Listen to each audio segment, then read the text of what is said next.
when you think cupcakes, you think about like being a kid and having the little thing where you rip the thing off of the can. You know what I mean? Yeah. It's not, You think of like the grocery store, like confetti yeah, cupcakes. Yeah, exactly. Hi, welcome, Alexandria. How are you doing? Hey, Mark, I'm doing well. How are you? I'm doing great. I'm looking forward to this chat. I got your cupcakes. They came packaged beautifully, and Yay. taste amazing. Absolutely Oh, love it's them. Thank you for awesome. sending. Yeah, I can see why everyone loves them. Yay. Thank you so much. That's exciting. Good news to hear. So yeah, I'm looking forward to hearing about your business plan. I know you sent over a pitch deck. I think it would be great to just go through that, and I can give you some advice along the way. So, just to tell you, Sweets by Alexandria is a business I started when I was 16, and we specialize in creating cupcakes made with high quality, local, organic, natural ingredients wherever possible. So, that's kind of like our thing. That's what we do. Excellent. Should we pull up the deck and go through it? Yeah, let's pull it up. Let's do it. Let's start with the first page. Cake made from scratch with love, that page. On this page, I really wanted to kind of incorporate some of the marketing that we do in terms of using people in our ads. As you can see, all of the girls here are rocking our cake shirt. I actually sell those on campus at school. And then I wanted to kind of include our gross revenue to date, as well as our 4.9 star rating on Facebook. And then I show kind of how many cupcakes we've sold to date. So how do you feel about this page here, Mark? Yeah, I'd love to get your thoughts on it. So I always recommend, and I think you've done a good job of basically just doing a quick overview of what the business is and maybe some key stats that show like money raised, if you launched, when you did, kind of just set the stage for where the company is at currently, how many employees potentially that you have. I think I'd probably show the product. I think the product looks great. I'd show that here. Also, if you're sending the deck and you don't have a chance to do an introduction like you did to me, I think it's always best to explain exactly what the business is on this first page in the simplest terms. What would you call yourself? A cupcake? I would call myself a bakery. I don't have the storefront currently, but yeah, it's a bakery. It's a bakery that specializes in cupcakes? Yes, a bakery that specializes in cupcakes. However, I don't usually like to limit it to just cupcakes because in the future we may branch out. Is it a certain kind of, this is where every word counts. Like, is it a certain kind of bakery? Is it a high-end bakery? Is it a... So all of the products, we pride ourselves on making everything with high quality ingredients. I try to use organic, natural, locally sourced ingredients wherever possible. So I do typically like to include that wording in the description of the bakery, but I wasn't sure if it would just kind of be like too much wording at the top there. So that's kind of why I kept it simple with the cake made from scratch with love. And then I get into the ingredients further into the deck. But if I would say, yeah, I think that, because again, you don't always have the chance to pitch it as you did me, but you just send the deck out to people. So I think it's important. I would put that in the top there. And it doesn't have to be necessarily like a PowerPoint slide. You could have a little bit more room for text. The pictures could be smaller. I think that's okay. But I think you want people to understand exactly what business you're in. It's a bakery that specializes in cupcakes, that does, uses organic, locally sourced, ingredients, like just exactly what it is. So you like frame it up so that there could be no confusion. When people leave this first slide, they know exactly what you do and what the business is in. Awesome. The problem slide is the next slide you have here. Yeah. Talk to me through that. Why did you decide to put the problem slide next? I think it's just more to the point because then I'm going to come with the solution right after the problem. So that's kind of why I felt like it was important to just get right into it, not wasting any time, just kind of getting right down to the problem that we see. And then the slide after that comes in with a solution. I'm not sure though. How do you feel about that? I do. First of all, I love the idea of having a problem slide and then a solution. So I think that's important. Thank you. The one thing that I might consider, and I usually give this advice, is after you basically say what business you're in, that's very boring. It's just matter of fact. It's factual. We're in the business of, we're a bakery. The next slide is typically more an inspirational slide. Okay. What is the mission of your company and what is the big vision? And mission meaning, why do you exist? What's the highest order of why you exist, and what's the why behind why you're doing it? And then the vision is more, what do you hope to accomplish over the next 5-10 years? Like, what's the big vision on what this could be? And so you already mentioned it's bigger than cupcakes, right? Yes. So I think, especially for investors wanting to know that this is not just a small business focused on cupcakes. You've got really ambitious goals for what this could become. That next slide is the slide to do it. So mission is more why you exist, and it's got that emotional component to it. It's something that is never meant to change. The mission doesn't change ever. If you got a really good mission, like Disney's mission is to make people happy, right? It has nothing to do with the business they're in, and it's everlasting. And it's sort of it's your guiding light, it's your North Star. So you need a mission. Like, why do you want to be in this business? Like, what do you hope to accomplish if everything works out? We look to spread joy with every bite. That's our mission. And why do you want to spread joy? I think that we can never have too much joy. We can never have too much love. And so to me, to be able to create something from scratch and share it with people, something that brings them joy continually, they can come back to it and they can partake in it and share it with the world themselves, whether they're gifting friends with the cupcakes, whether they're gifting their family. I'm actually shipping out an order today for a 75-year-old's birthday. Cupcakes are going to New York, and my customer is so excited to surprise her with the cupcakes because she knows the joy that she'll experience by receiving them. And so that's why I do it. Yeah, no, that's a pretty good mission statement. You always know it's a good mission statement when you ask the question, like, why is that the mission statement? And there's no why. That is the why. You know you've got the mission when it's the why. A lot of times people's mission statements will be more functional. And then you ask, well, why? And then you eventually get to the emotional part of the reason, and you've already got it there with joy. So I think that's a good mission. And then the vision, what's your 5-year, 10-year, like long-term vision? If this were to play out in your dream scenario, what would this become? I definitely see this being in a storefront one day. And then I would also love to see the product in grocery stores. I have a lot of customers walk up to me and say, I would love to be able to just purchase the frosting in the grocery store for when I, maybe don't want to purchase cupcakes from a bakery. Maybe I want to make them myself, but I know that your frosting is so good that I just want to be able to use just the frosting if I want to be able to use the frosting. So I would love to see walk down a store aisle and see my frosting there that people can enjoy. And then also to have the storefront where we can continue to cater and do weddings and do birthdays.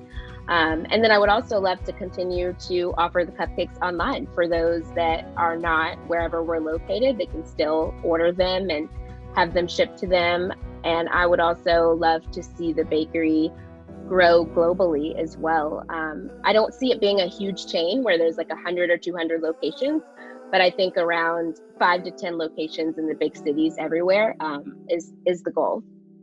Is there any competitor, or not even competitor, but could be in a different segment of the market that is something to aspire to? Like, if you could become that would be really cool. New York has a lot of great bakeries, actually, the city, from Levain and Dominique Ansel to Baked by Melissa. There are just a lot of bakeries that I definitely love and respect. But I think that I'm looking to bring something unique to the table as well. You just sort of painted a little bit of the vision for me about what you hope to become. So I think that's the slide. You have your mission statement, and you have your vision, and the mission's nice and tight like you have it, and the vision could be 3 to 5 sentences that kind of just paint the picture for what do you hope to build if everything goes the way you're hoping.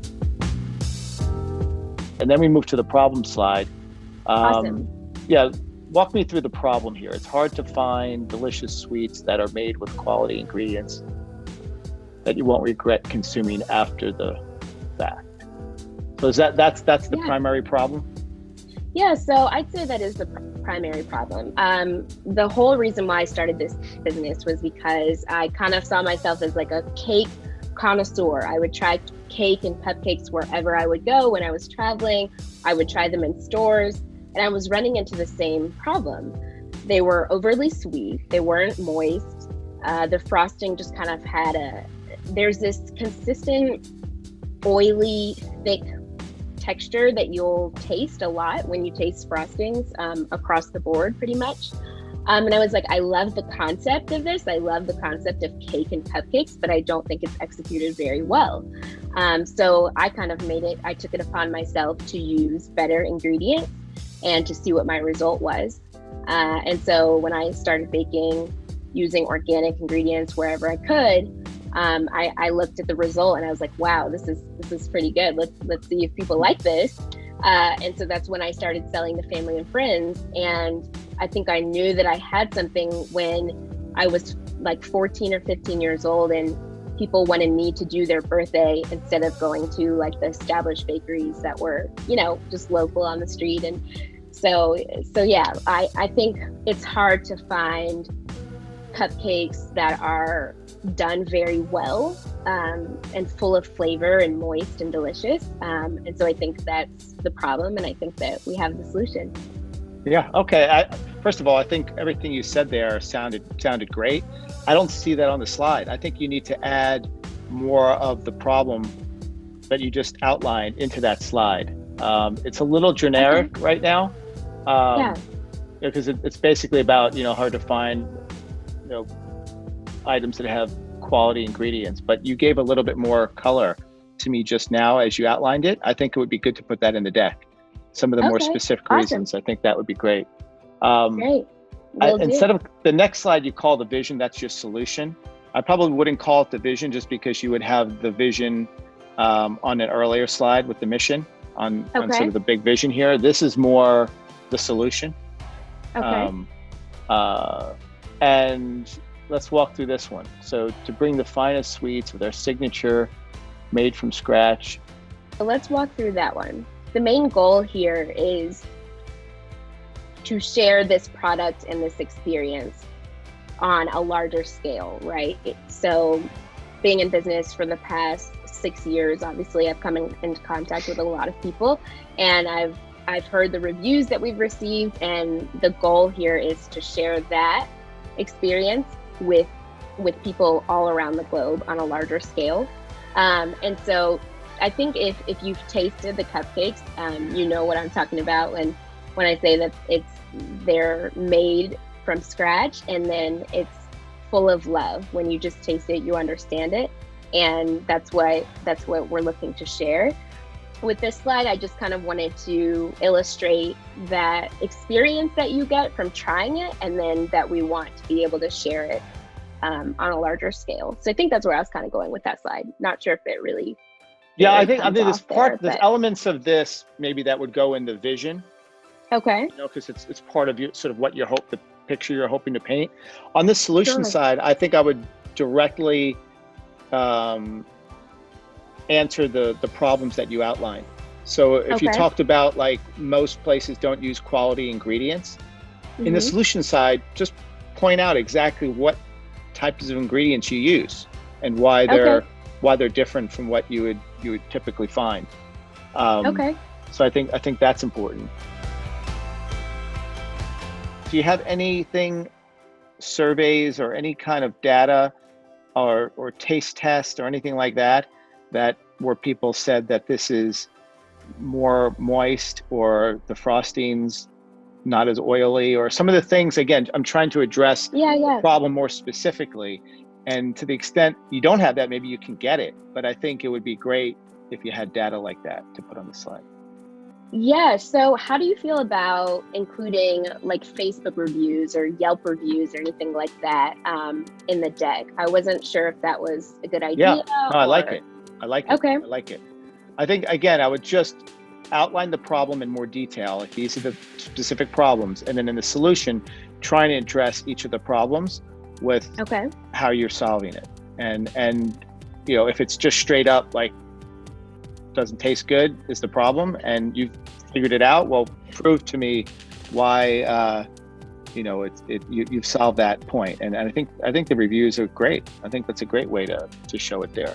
And then the next slide you have here, our strengths: taste and ingredients, customer experience, data-driven story. I think there's some elements in this slide that I would incorporate into the solution. Okay. You're definitely addressing some of the problems. So talk to me through this slide. What do you feel like you need to scale? So number one is the trial run of the cupcakes and or frosting in grocery stores. I would absolutely love to see the product in grocery stores, and that's something that I think would allow us to really grow. I'm not exactly sure how to make that happen, but that's something I do want to talk to you about. So number two is an ingredient supplier wholesale partnership. And the reason why I listed that is because that's something that has been one of our biggest challenges in the business in terms of ingredients and being able to buy them at wholesale prices. Because of the ingredients that I do use, a lot of the suppliers don't actually carry those because a lot of them are organic and you kind of have to go to the brand itself. And they're kind of closed off, and it's really hard to figure out how to get their products wholesale. So I've currently, most of the time, have been paying retail prices for my ingredients.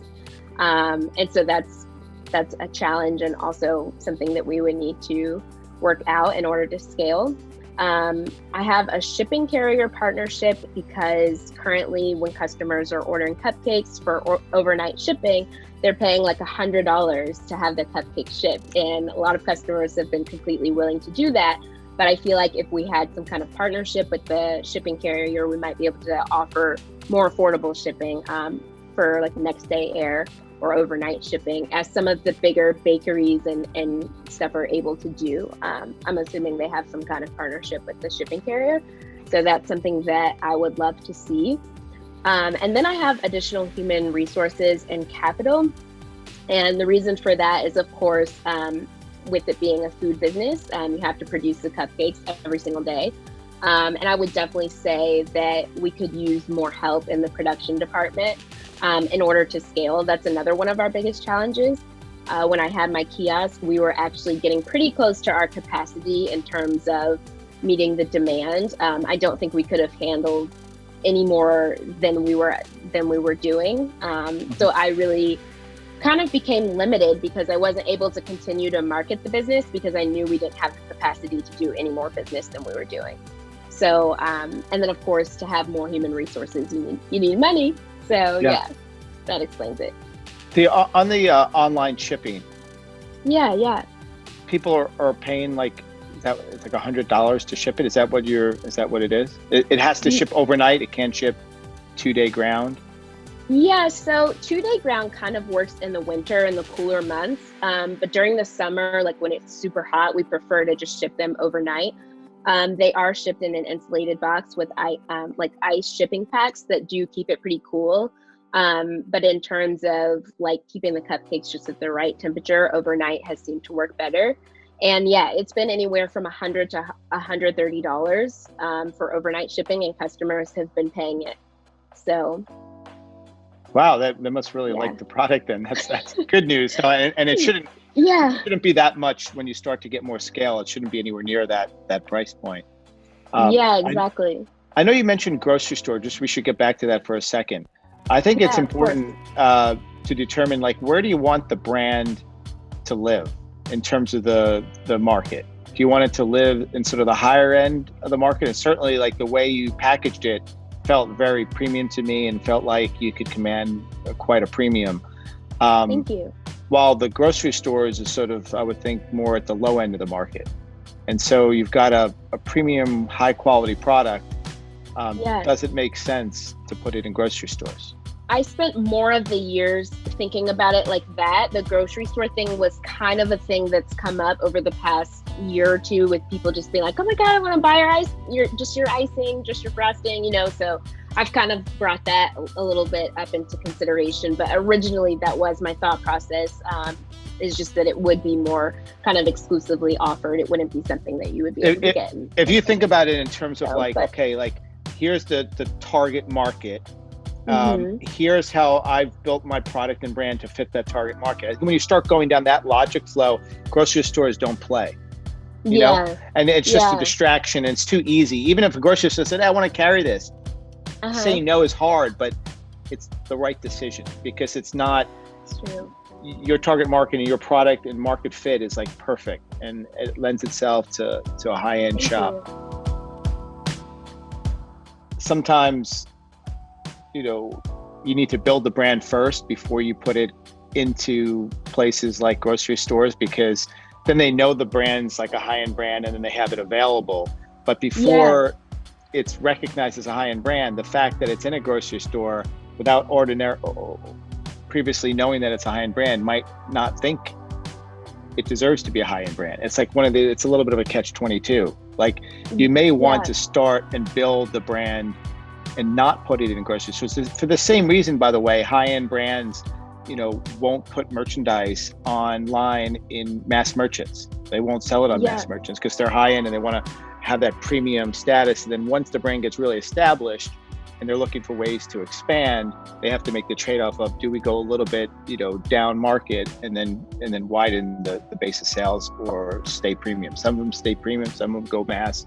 But it feels to me, if you're looking at some of the competitors you mentioned and starting with sort of a brick and mortar type bakery, that you would do it a little bit high end and sort of establish the brand as being more premium, and then continue to send it online for weddings and showers and things like that, where it can command a premium. What do you think about that, about starting with a brick and mortar store?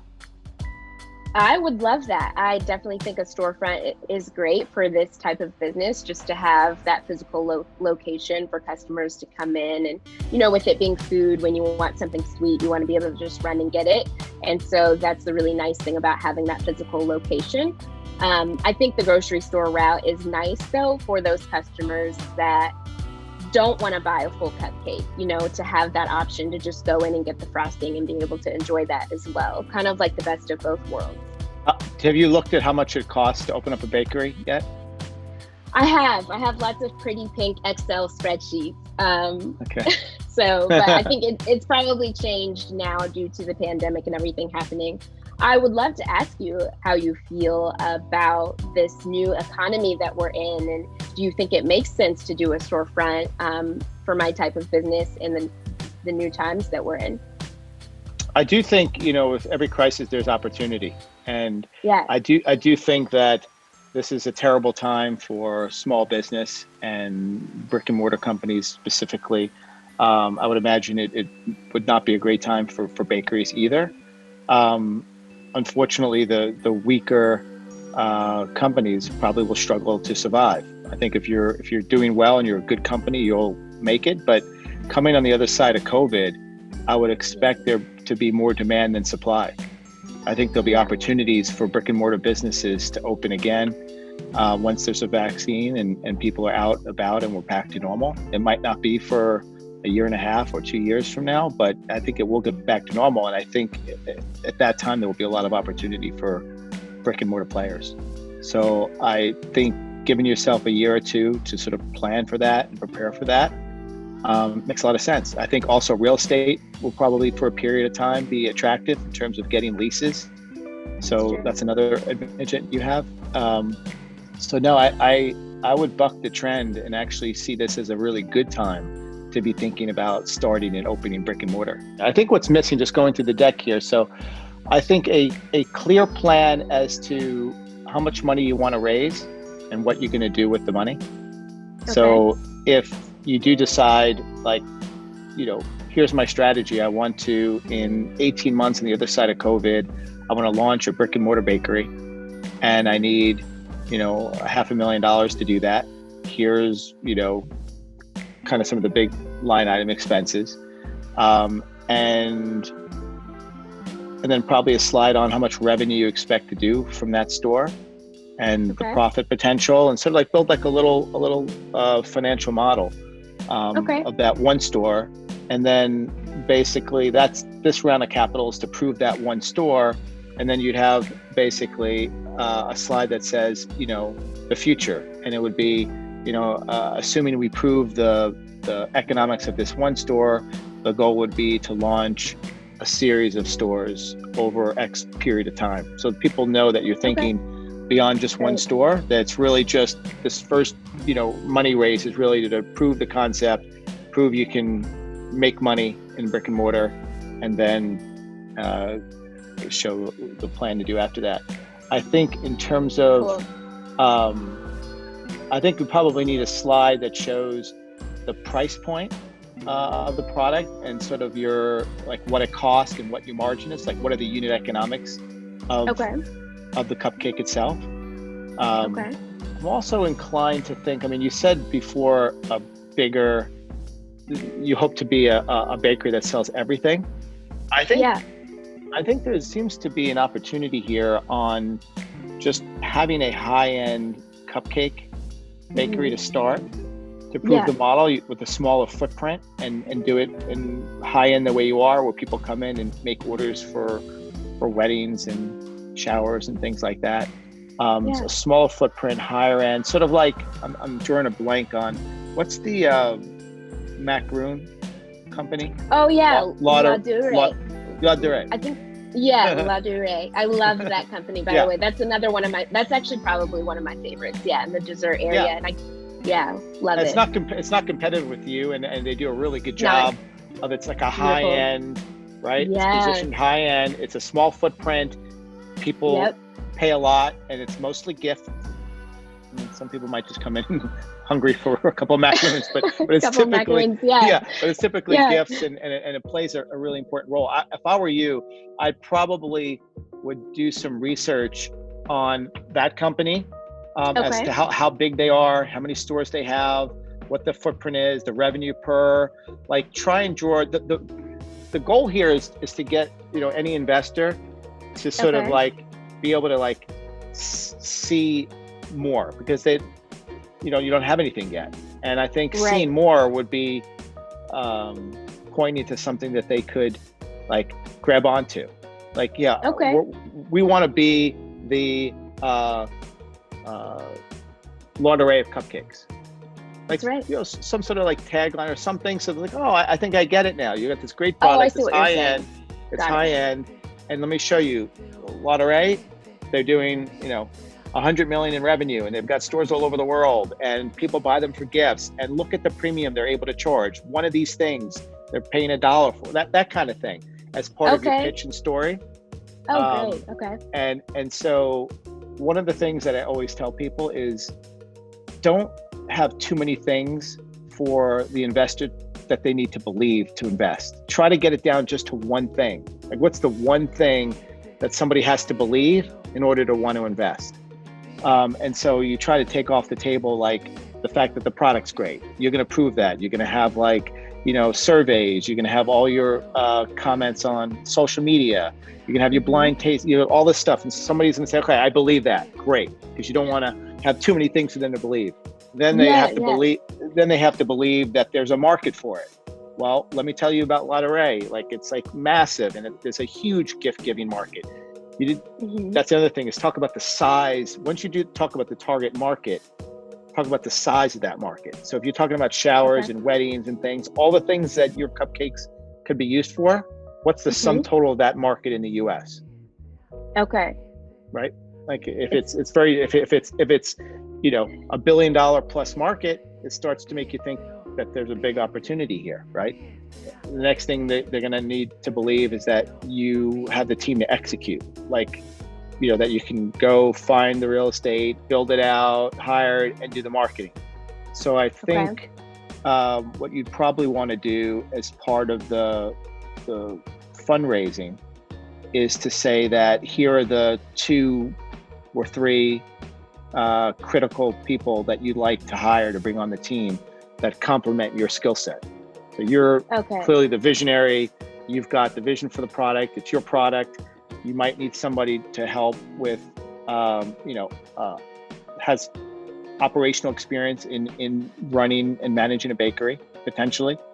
So somebody that could source the ingredients and handle all the manufacturing of the cupcakes. You might want to have somebody that has some marketing, branding experience that could help design the look and feel. A lot of this, if you are going to go after the high-end market and it's gift giving, a lot of it's going to be how the brand feels and what the voice and tone is, and how the store looks and how you feel when you walk into it and something. And so identifying, really thinking about the jobs and thinking about what you'd need, and then and having a slide in here that says, execution, and make it clear that you need to hire, these couple people, that you've already got some candidates identified, and it all just makes it less of a stretch to what you have to believe to get there.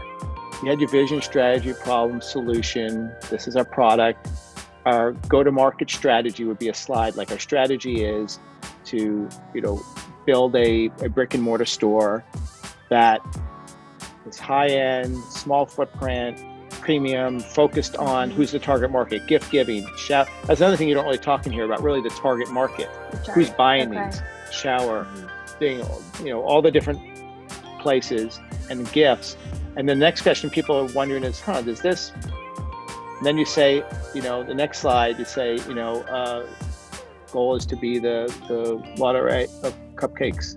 And let me tell you some stats about this business. It's this big, it does this, it does that. And we think that, for this reason, cupcakes should do just as well, if not better, than macaroons. And and I would show off the packaging too. You don't really show off the packaging in the deck, but I think the packaging has a really premium feel to it. You can see, you get it more about how they would be gifts, or how they would be, great for weddings and things. I don't think without seeing how it looks, it's hard to, when you think cupcakes, you think about like being a kid and having the little thing where you rip the thing off and the can't, you know what I mean? Yeah. It's not, you think of like the grocery store, like cupcakes. Yeah, exactly. Which we make those too, but more high end. So when I put this all together, would you be able to review it and kind of give me I'll take a look at it. Absolutely. No, I'd love to. That would be awesome. I'd love to. Awesome. Yay, that sounds great. Thank you so much. You shared so many gems. I'm excited to go back and start working on this. Well, good luck, Alexandria. Awesome. I think you got a great product, and that's the hardest part. So thank you so much. Yeah, good luck. I appreciate your time. Thank you so much, Mark. Okay. Thank you.